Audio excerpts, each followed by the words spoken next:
ఏపీలో మెడికల్ కాలేజీల ప్రైవేటీకరణ వ్యతిరేకిస్తూ వైసీపీ ఎమ్మెల్సీలు నిరసన తెలిపారు. వారిని పోలీసులు అడ్డుకునే ప్రయత్నం చేయడంతో కాసేపు ఉద్రిక్తత ఏర్పడింది. మెడికల్ కాలేజీల ప్రైవేటీకరణ ఖచ్చితంగా అడ్డుకుంటామని, ప్రజల నిర్ణయాన్ని గౌరవించకుండా ముందుకు వెళ్తే అధికారంలోకి వచ్చాక తాము సరిచేస్తామని ఎమ్మెల్సీ బొత్స సత్యనారాయణ చెప్పారు.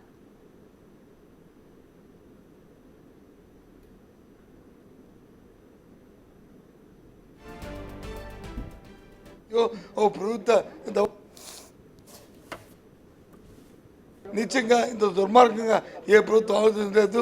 ఓ ప్రభుత్వ కళాశాల, ప్రభుత్వ మెడికల్ కాలేజీ, ఓ ప్రభుత్వ దవాఖాన కావాలని ఎప్పుడు ప్రధానంగా కోరుకుంటారు.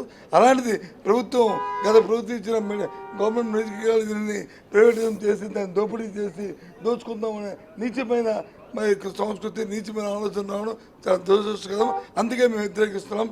8,000 కోట్లలో వచ్చి 2,000 కోట్లు ఖర్చు పెట్టారని వాళ్ళు చెప్తున్నారు కదా. 8,000 కోట్లు అంటే ఎంత శాతం? 30%, 28% ఖర్చు పెట్టారు. ఎప్పుడు నేను 2 సంవత్సరాలు ఈ అమరావతి వచ్చి మరి ఎంత ఖర్చు పెట్టారు? 1,50,000 కోట్లు వాళ్ళు ప్రాజెక్ట్ ఇచ్చి 6,000 కోట్లు ఖర్చు పెట్టారు కదా. మరి మానేశారా?